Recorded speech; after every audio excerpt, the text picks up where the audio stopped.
All right, let's try this again. What's the motherfucking deal, Sauce Nation? It's your boy Ed Honcho. I just did a long ass live stream and that bitch did not go through.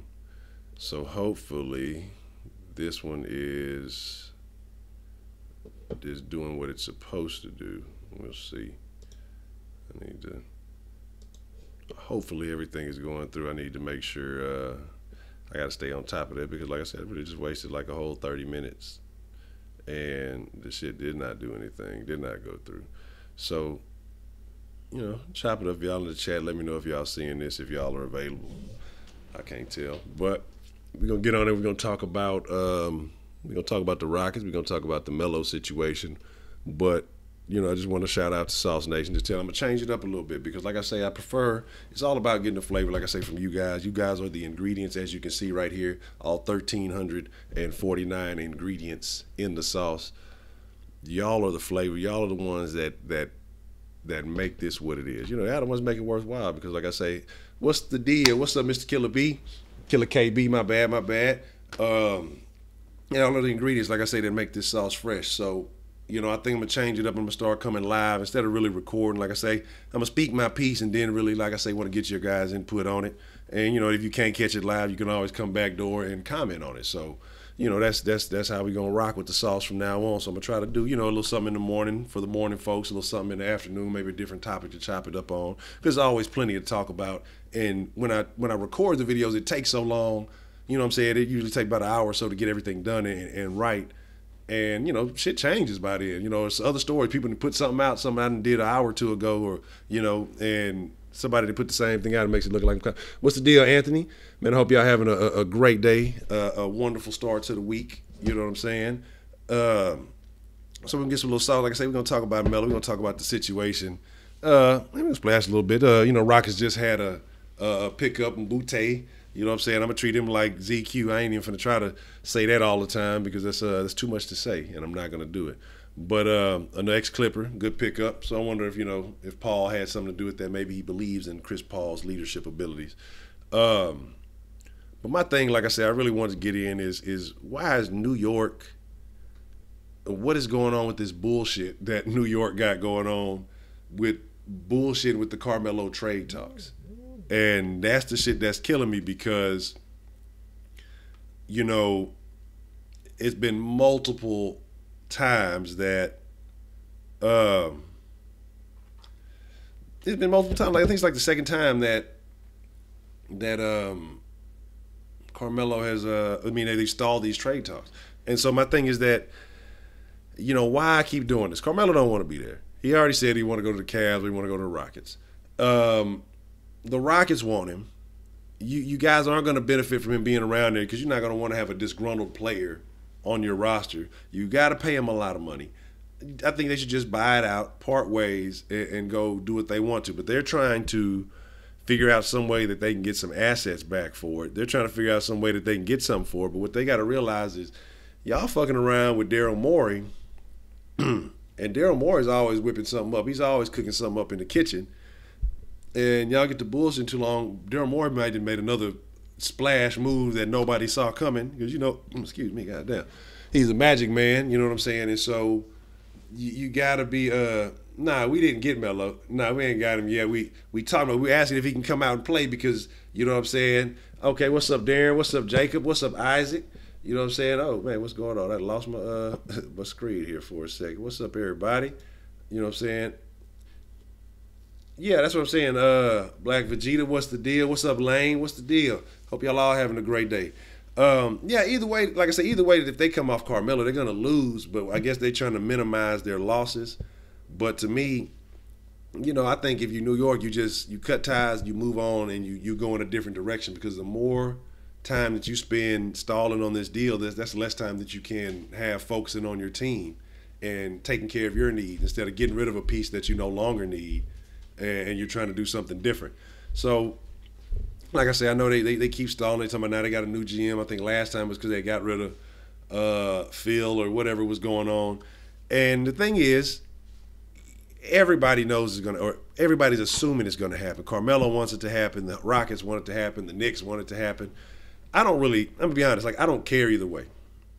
I don't care if Carmelo does or doesn't come. I do care in a sense because I'm lying a little bit.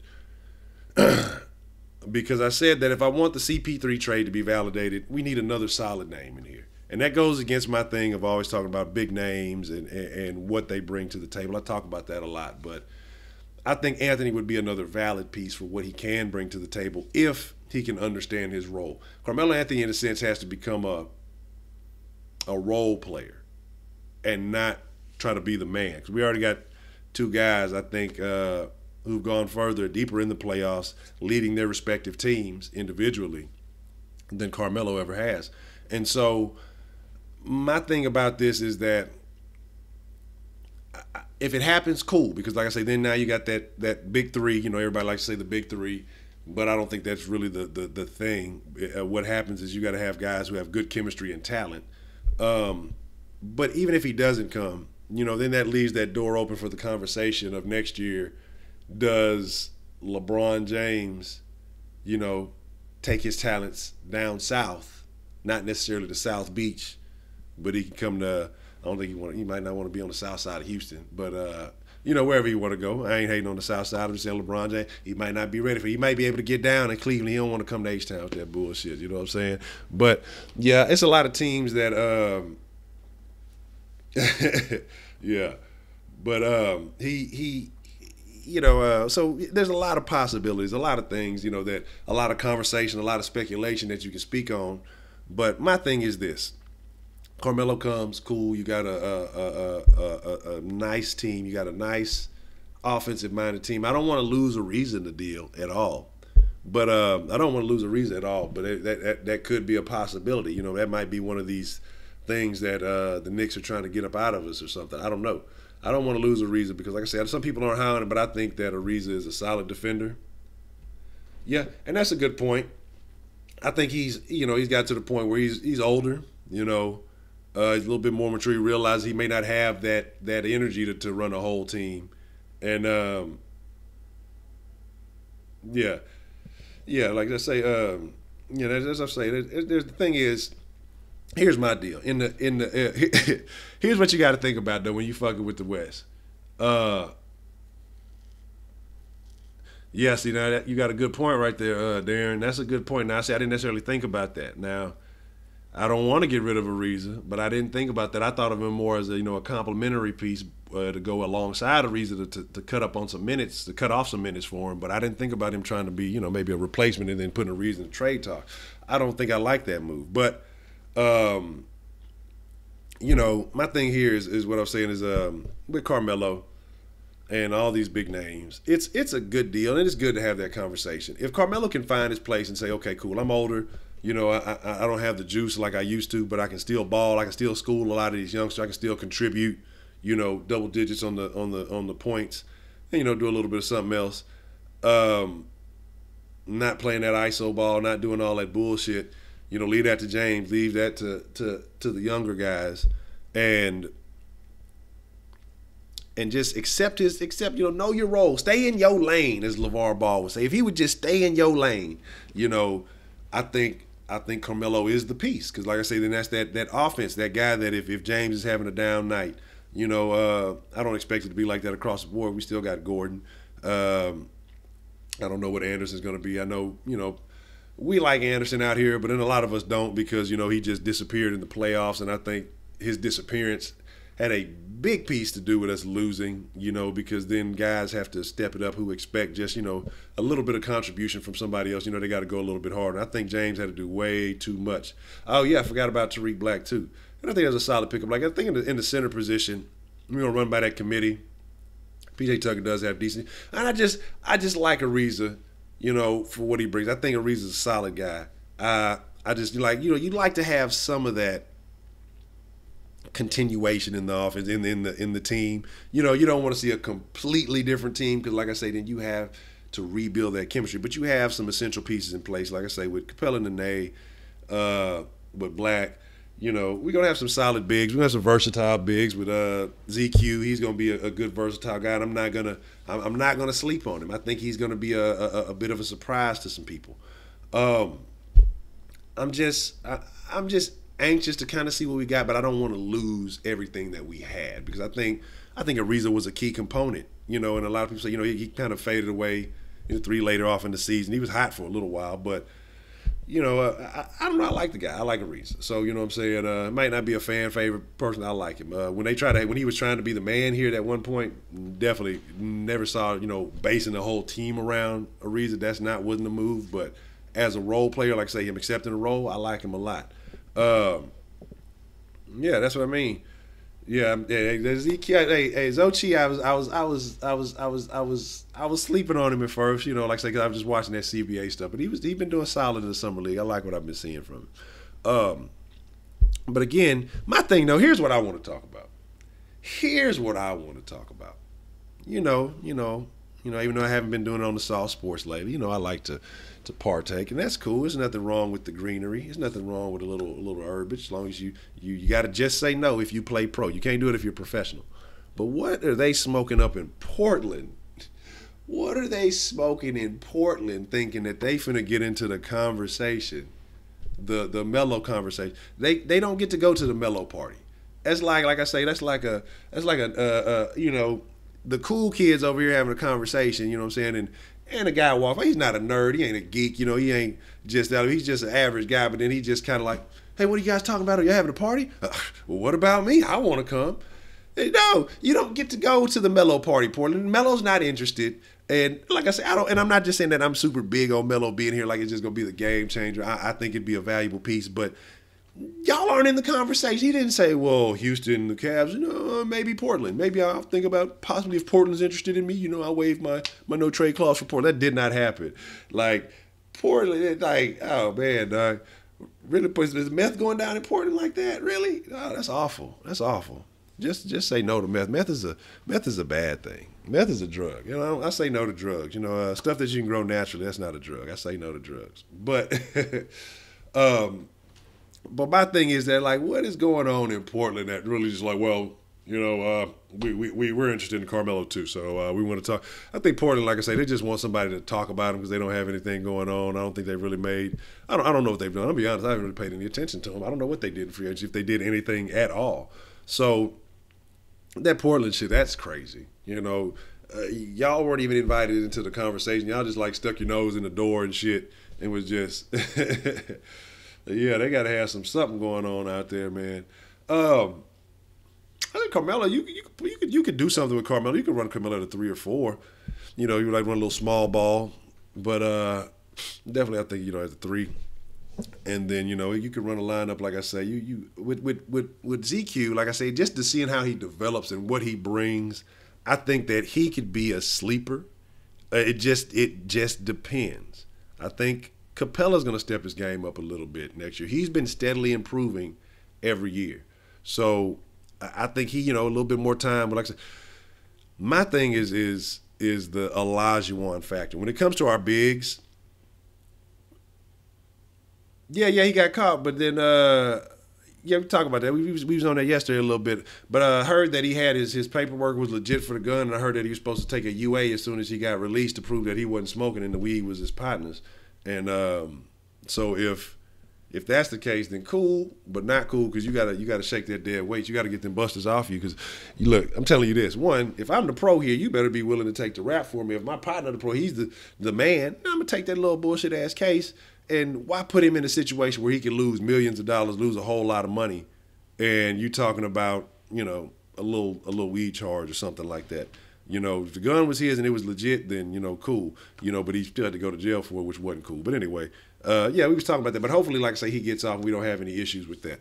But what I talk about with our bigs, that what happens in Houston with what happens nowhere else is that our big men get to play, get to practice, get trained by the greatest center to ever play the game of basketball. I don't care what anybody says. You can go talk about Shaq being the most dominant. I'm gonna do a video about it. I'm gonna tell y'all one day that I'm gonna talk about why Shaq was not the most dominant center of all time, and that is a farce, and I can prove it to you. But the greatest center of all time was Hakeem Olajuwon. I don't care who you ask. Could play in any era. He could play right now today. Would be a dominant center right now today, and he changes the game. When LeBron wanted to get his post game tight, he went to see Akeem Olajuwon. When Kobe wanted to get his post game tight, went and saw Akeem Olajuwon. I think Melo trained with him too. A couple other guys, everybody. They go see Akeem Olajuwon. Okay, nobody's going to Shaq and say, "Hey, Shaq, school me," because Shaq was just a big fat dude that just used to body people out the way. Shaq was not. Shaq would probably get outran with a lot of these centers today. He'd be big, dominant, but the way they play ball, they just call they flop on everything, and Shaq wouldn't be as dominant today as he was back then. But the benefit that we have in Houston is that our big men get to practice with Akeem Olajuwon, and being the greatest center of all time, he gets to put that Hakeem Olajuwon sauce on him, and you know what I'm saying? Oh man, I don't even. What he did to Robinson, just like I say, you give away my MVP, you give my MVP to him, I will show you. Motherfucker went and took that, showed you who the MVP was, had Robinson looking stupid. But anyway, but the greatest center of all time, and you get to work with that, so you get that 34 sauce splashed on you. You know what I'm saying? And so they pick some of that up because, as you see, our big men always get better. Even Dwight was showing improvements later in his career when he got to work with Olajuwon. You know what I'm saying? Because that's just what Olajuwon does. He is the best, the greatest, hands down of all time. We can argue it, and I will argue to the death about Olajuwon. So that's a factor that comes in that I think that ZQ is definitely going to benefit from. And I think once he gets some of that hands-on game, because he's versatile, he's got range, and I think he's going to be a threat. I think he's going to be an X factor, because I think he seems like a guy who wants to soak up some knowledge. He seems like a guy who would love to get a chance to work with Olajuwon and pick up some of that. He has he seems fluid enough to be able to do some of that Olajuwon-esque things. But man, and yeah, that's what I say. Howard was starting to do all right then. I think he had that injury, because he had a point where he was starting to do okay, where he was starting to score a little bit, and then I think he had that injury, or it was just something. It was that's when the chemistry just started getting really fucked up. Because he started getting a little move. Dwight had a little move he had picked up from Akeem. He was starting to try to use, and he tried to use that little raggedy hook. That shit wasn't shaking. But yeah, that's what I'm saying. Not at all. Not to his physical abilities. But he should have been way more than what he was. But you can't expect, like Shaq would always talk about Dwight, you're not doing, because you can't play the same kind of ball Shaq played. Shaq used to just lower his shoulder and bowl people over and, chunk the ball in. Like Shaq, for what he did, hey, to be whatever. But I'm going to tell you, when Shaq was in his prime, think about, let's talk about, you want to talk about great, championships and things like that. Who did Shaq face in his prime when he was a center? When they played the Sixers, Matt Geiger, I mean, like a bunch of forgettables, a bunch of people who were nobodies. Like I say, Vlade might have been the best competition, the most difficulty he had. You know how they cheated the Sacramento out of that shit, man. Shaq didn't play anybody, and so that's what that's my during his era where he was so dominant, there were no big men, there were no good big men. All the good big men were past their prime. He's caught Olajuwon on the end of the career, because when Shaq was that amazing, telling what y'all saw what happened when he met up with Olajuwon. He balled, but he couldn't do nothing with Olajuwon. Shaq will tell you the greatest center of all time to him is Akeem Olajuwon. He couldn't break him. He ain't have nothing for him. So, but we're not gonna talk about that. Yeah, I've already spilled too much of that. But no, I've never ever played golf. I've tried swinging. I tried swinging a club, doing some of that little shit. I'm definitely not coordinated. I'm willing to try it. I'm gonna go to a driving range one day, and yeah, that's what I'm saying. Made him leave. That's what I mean. Like he knew that he ain't had nothing for the Dream. But the Dream was the greatest, and you can't tell me no different, because the Dream played against the best. He played against the best bigs. You know what I'm saying? And even in that transition where Shaq was coming into his own, and yeah, that's what I'm telling y'all. If y'all notice, whenever it comes to the Rockets on TV, Shaq has a bad taste in his mouth for the Rockets because of Hakeem and because of Yao, because he couldn't do nothing with him, because he actually had to play with those guys. He couldn't just, they made him step out. They made him actually have to come out and play defense. It wasn't just some big 7-footer who couldn't play, who couldn't do anything else, who could just rebound. And he couldn't just bowl him over. He actually had to work with those dudes, and that's what he hated. That's why That's why Shaq is always throwing salt on the Rockets, because anytime he had to face the Rockets, it was always an issue for him. Shit, that's when Charles Barkley roughed his ass up. You know what I mean? So it's always an issue with Shaq and the Rockets. He always gonna hate. Barkley always gonna hate on the Rockets because he couldn't. He thought he was gonna come over here and get one, but he ain't had no juice. So shit, that ain't happened. And, I mean, all that, it's like I say, we can go ahead and talk about all those things, but we ain't going to get on all of them. But like I say, man, my thing is, let's get back to what we want to talk about is the Melo situation. And, hopefully they get this shit done, because the other day they were talking about, it's on the 2-yard line. Well, shit, what 2-yard line? You know what I'm saying? I mean, shit, do we really got 2 yards to go? Do we got 98 yards to go? Because, shit, I mean, what's going on? Everybody knows. Everybody's talking about it. Everybody wants it to happen. Pretty much, the only way it can happen, those are only two options for it to happen, because Carmelo has, the say-so in that. And it's not really looking like the Cavs, because I don't know, everybody's talking about how LeBron's not really recruiting. LeBron's not really out there making all these moves. So that's significant to them that he may be trying to make an exit after next year. So if Melo don't come, is that a good deal? Is that an opening for LeBron? Who knows? You know what I'm saying? Man, Kenny be hating too, but Kenny be hating, but then I think Kenny just old. Kenny, he stands up for the Rockets. He stands up for the Rockets a lot too, though, because that's when when he went in and him and Pippen was going at it. But he does hate on the new Rockets a lot, But that's how those old schools be. Well, back in my day, we didn't want to do all that. Yeah, the Knicks really, hey, now you ain't lying, Charles. The Knicks is really the only ones that don't want it to happen. And so they're trying to figure out how they can squeeze some juice out this shit. But like I say, man, they just got to take that L. You know what I'm saying? They just got to take the L, go ahead and let Carmelo go, and just, let's bust that move. Make it better for everybody involved. Because like I say, if you have Carmelo sitting on that roster, we were just laughing about the Blazers. Blazers aren't even, they're useless. They're not even a point in this conversation. They smoking something. They smoking they smoking that what's that shit? What's that new shit? I heard some shit on the news. Crocodile or some shit. That whatever that shit is, they fucking smoking that new shit that's burning your skin, turning your skin into fucking crust and shit. That's what they got. That's what they own up in Portland, because they're not invited to the Carmelo party. No invite, no evite. You know what I'm saying? They ain't even get a text. They ain't even get a, no Facebook invite, no nothing. They are not allowed in the Carmelo party. I don't know. They just invited themselves and get rejected at the door. But like I say, man, I just, regardless of if we get Carmelo or not, I think it's going to be real interesting to see what the Rockets have on the floor next year. That has what it had to become the beat the Warriors game. And that's what kills me too about the Blazers, because it's been, they're saying that they feel like with Carmelo they can compete with anybody in the West but Golden State. So that's stupid. Then why even do that? Because one, if you did get him, wouldn't be for very long. Not going to get him through a trade. He has no interest in going there. Lillard's nice, but and then who wants to? I mean, let's be honest. And I know a lot of people probably say this about Houston because they've never been here, but it's like, who wants to live in Portland? Like I say, what's up, Kenneth? What's up, Charles? Everybody, if I ain't shout y'all out, I want to just say, what's up? You know what I'm saying? Welcome to the stream. I appreciate y'all for stopping by. You know what I'm saying? I know y'all part of the 1,349 ingredients that make the sauce fresh. I appreciate each and every last one of y'all. But yeah, man, like I say, so Portland is just a joke at this point. That's just something to laugh at.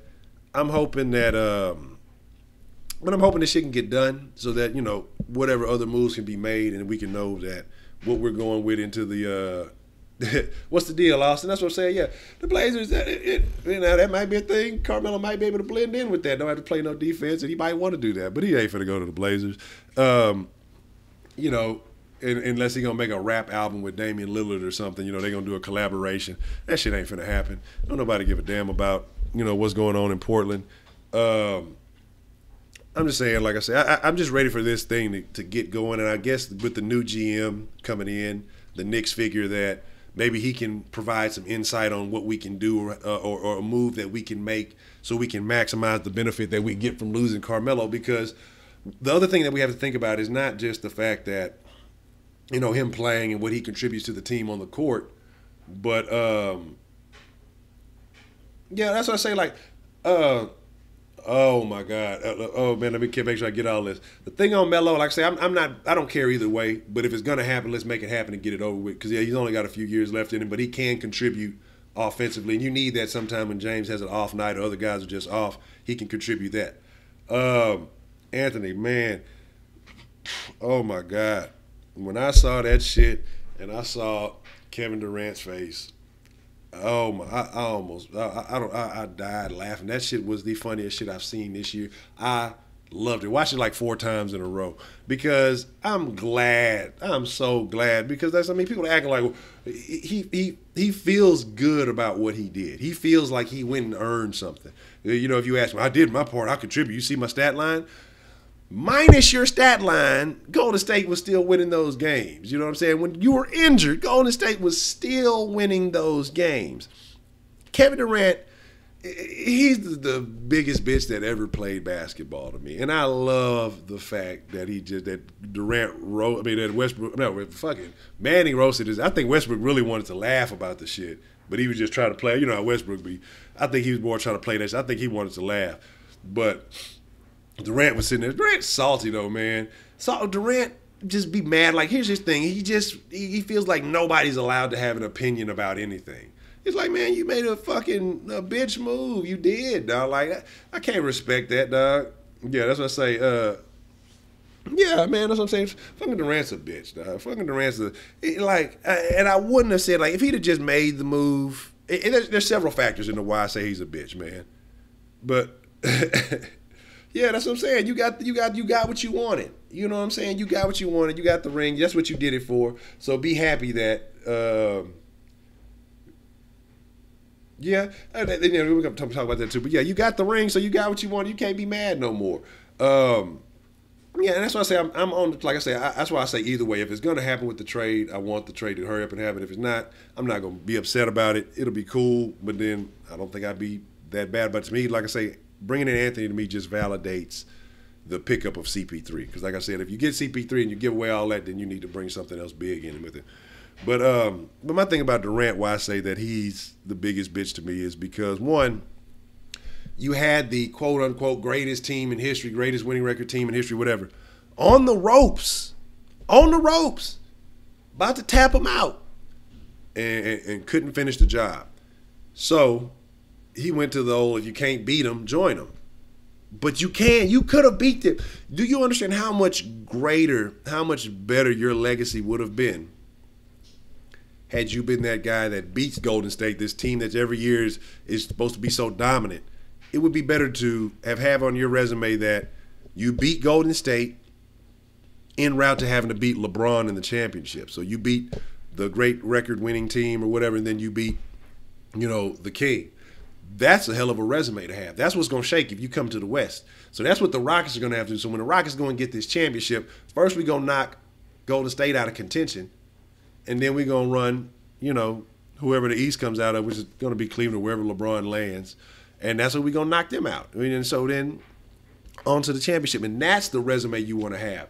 I think that sounds so much better. I think that's going to look so much better on Harden's resume, beating fucking the Golden State Warriors and beating LeBron James to get that championship. But, he took the easy route, went up against a team that he already knew could give LeBron fits and make it tough on him. And I'm just going to add some extra sauce over here. No, he gets no sauce. His sauce is dried up. He added some powder. He don't get no sauce. Kevin Durant gets no sauce. No sauce for Durant.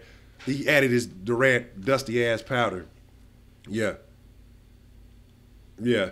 As I say that there's definitely going to be some factors. Those guys like that who create shots, who just make those things 100%, they're going to do what they want to do, because they're going to make that fucking offense flow, because they're going to make it open up for everybody else, and they're going to be allowed to do what they want. So I'm not too worried about that. There are always going to be exceptions to the rule. D'Antoni's going to do his thing, but there will always be exceptions to the rule.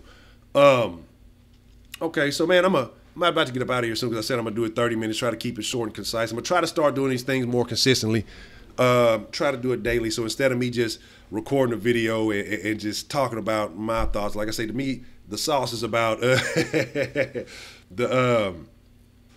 we're going to talk about, I'm going to talk more Texans this afternoon. I'm going to talk some Texans this afternoon. So I'm going to start coming live with the videos instead of me just, you know, recording it and putting it out. Because like I said, it takes too long for me with the recording. I have to put the extra shit on there.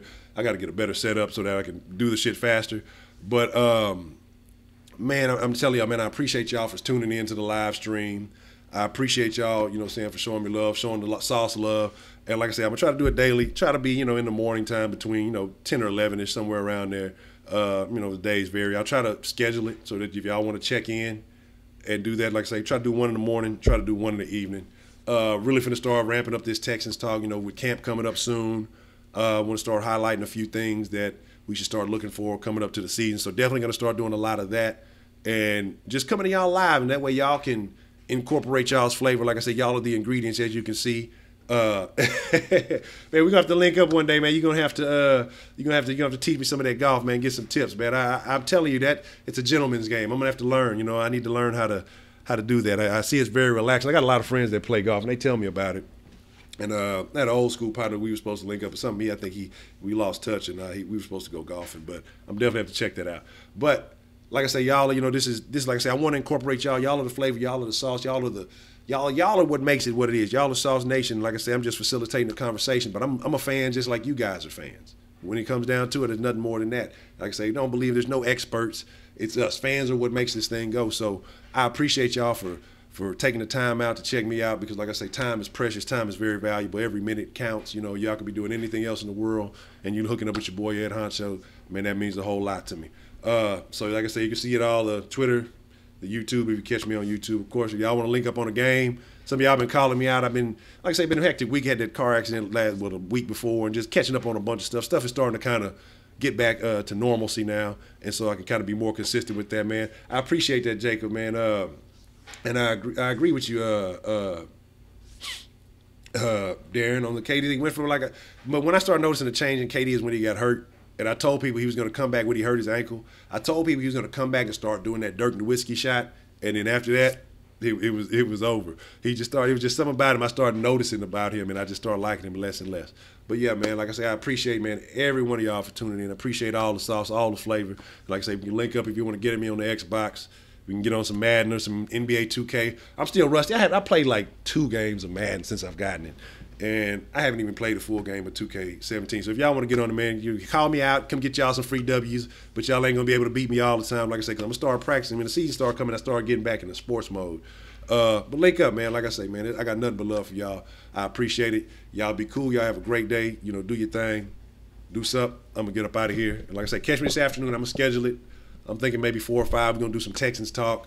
We can put a little bit more on the Deontay Foreman situation and some other things that, you know, I want to talk about coming up. But I appreciate y'all. Y'all, man, y'all be cool. I'm out. Deuce up.